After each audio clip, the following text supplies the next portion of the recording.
Hello, hi, welcome to my channel.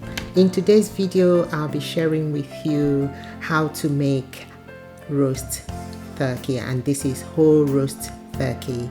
And what better time to share this with you than at this festive season.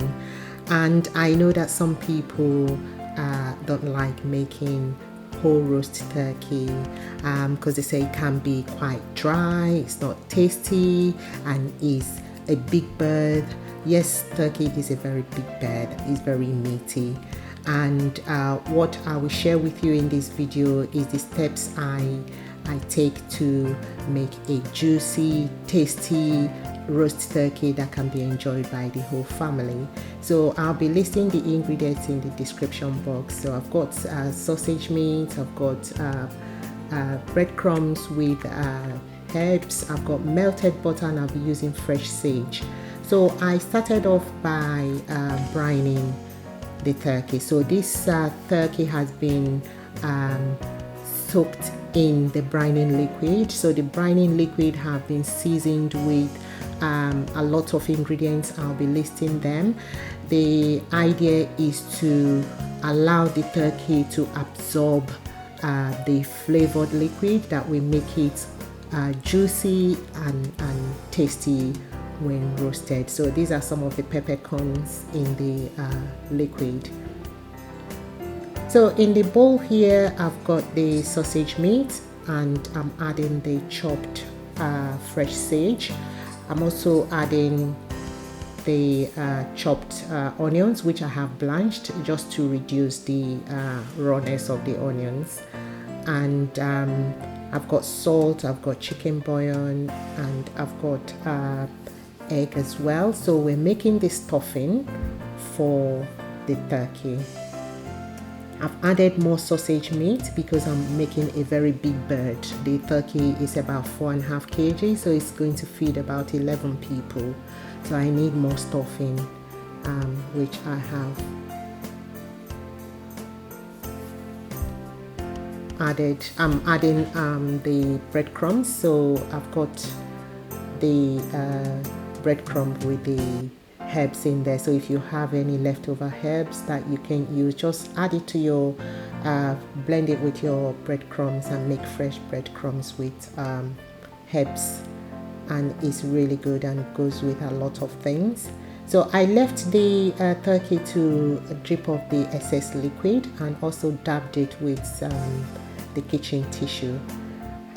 So I'm going to start basting the turkey with the melted butter. I added some chicken bouillon stock powder in the melted butter. So what we're trying to do here is to actually infuse flavor and moisture into this turkey.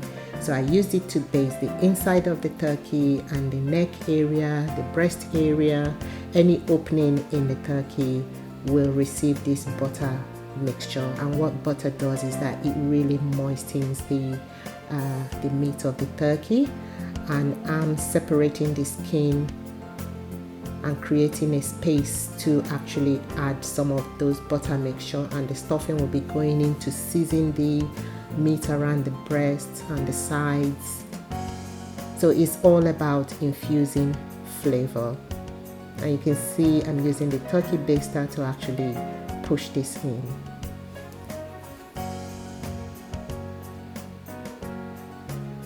So I've got the stuffing which is going in,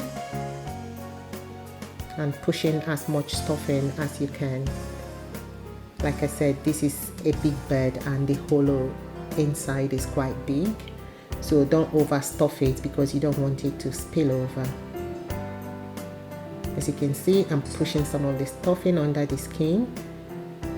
I've already added the butter, the melted butter, so it's got moisture, it's got flavor. We just want to make this really tasty.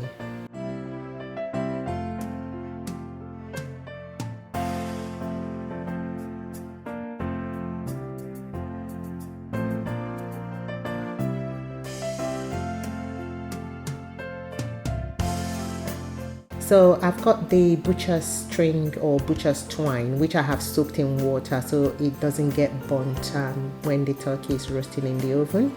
So I'm going to tie the legs with this, just so that the legs can stay in place. It's not all over the place.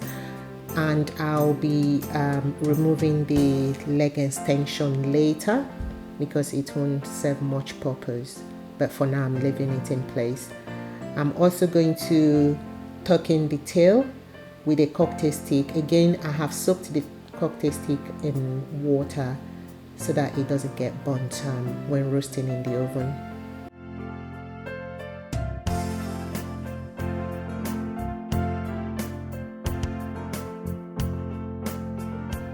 And I'm using the butter mixture to baste the skin.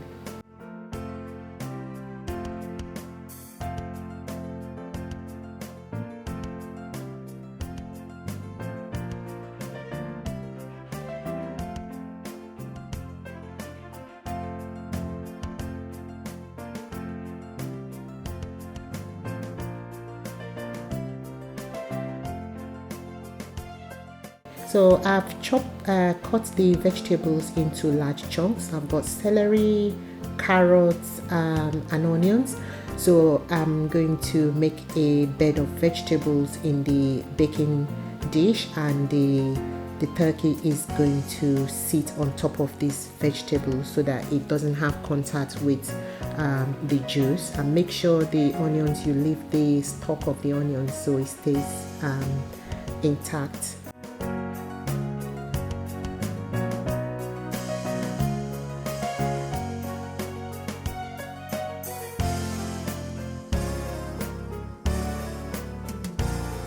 And then gently place the turkey inside this and tuck in the wings properly, because whatever you're tucking at this stage, it remains how you've placed it. And I've got some rashers of bacon. I'm placing it on the breast, and this does two things for me. One, it flavors the breast area. It flavors the breast area, and also it stops the kitchen foil from sticking to the skin of the turkey and peeling it off when I'm opening it later. So this is going to go in the oven for 2 hours at 200 degrees.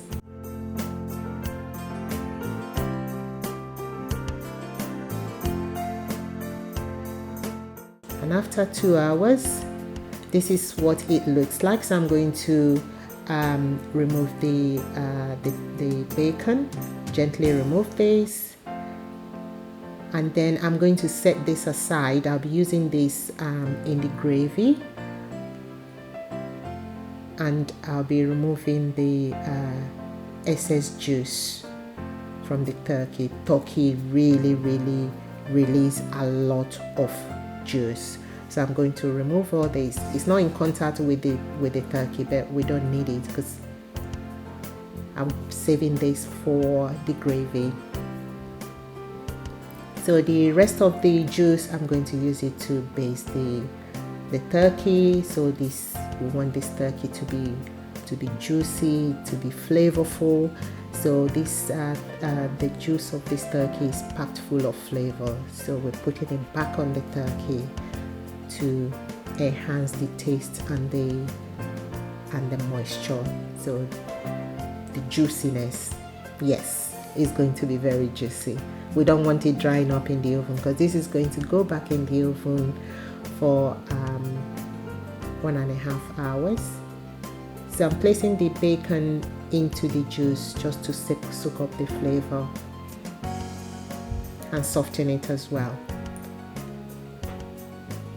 So I did reduce the temperature of the oven. So I reduced it to 180 degrees.